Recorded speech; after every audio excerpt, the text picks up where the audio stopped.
Un groupe de personnes, brasseurs de vent, spécialistes en généralité, experts en pipotique appliquée et chercheurs de vérité, nous proposent une nouvelle cosmogonie, la cosmogonie de la Terre plate. Sauf que... Vous avez un QI d'huître et vous ne savez quoi faire de vos soirées. Pourquoi ne pas participer à un hangout de planétariens? Vous pourriez parler de vos passions, comme par exemple les chemtrails. Ils commençaient à prendre des trajectoires tous différentes. Je vais les montrer. Ils se sont tous alignés pour commencer à asperger. Voilà, ici. Ces avions sont apparus en une fois. Ils ne faisaient pas de chemtrail avant. Donc, ils sont tous à trois hauteurs différentes parce que sinon, ces avions se percuteraient. Et on voit bien, il n'y a pas de chemtrail avant. Ces avions sont apparus et on dirait qu'ils ont appuyé sur le bouton on-off à ce moment-là. C'est vrai que se donner de l'importance en étant un chasseur de chemtrails et un sonneur d'alerte, c'est bien plus important que de s'intéresser à ce qui se passe sur la planète Terre. Et en plus, vous aurez un babacool New Age pour appuyer vos dires. Oui, donc quand les gens nous demandent qu'est-ce qu'on peut faire, je pense que justement répondre et parler des chemtrails, c'est la chose la plus importante parce que les preuves, elles sont toujours sous notre nez. À propos d'avoir des preuves sous notre nez et de ce qui est important à dire, je crois que l'image suivante se passe de commentaires. Regarder le ciel, ce que les gens ne font plus depuis longtemps, c'est très important, c'est sous notre nez, c'est là.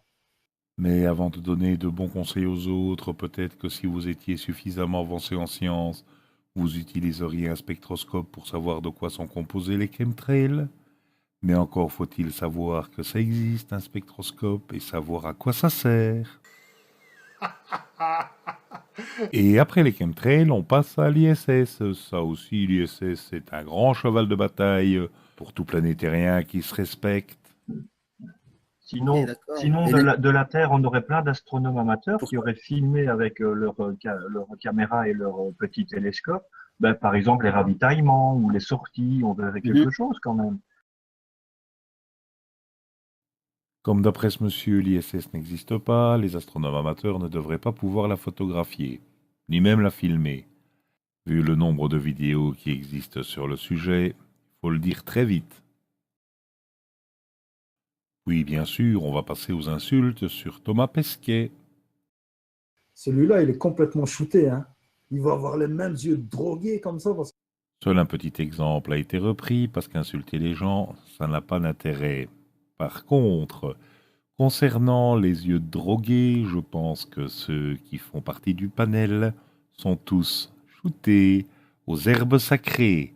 Je ne sais pas si on va bouger ma flèche, mais c'est vraiment pas ça, quoi. Non. Mais c'est quoi ce carré là, hein? On dirait un chihuahua comme ça, on dirait. Allez, je sais pas. On dirait un chihuahua, mais bien sûr, bientôt il y aura un chat dans le casque. À propos d'analyse de vidéos, regardez la suite parce que ça vaut son pesant de cacahuètes. Non, je croyais la vraie ISS, ça c'est la vraie ISS. OK. Êtes-vous prêts? ouais. Ouais. Prenez un respire. On prend un respire. Moi, j'en prends un. En tout cas, parce que la deuxième, c'est. Quand j'ai vu la deuxième, j'ai fait ah, fuck! OK. Et voilà. C'est à peu près la photo de moi à Génial. l'ISS. Ah, c'est Ah oui.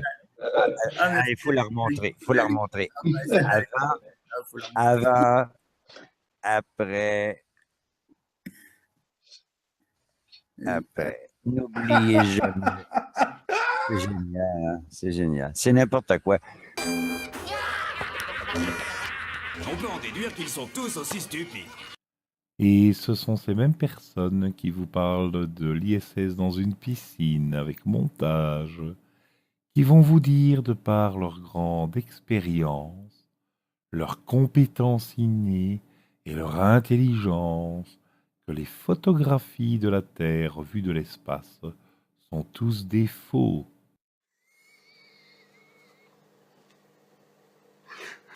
Bon. Ils ont été très méchants.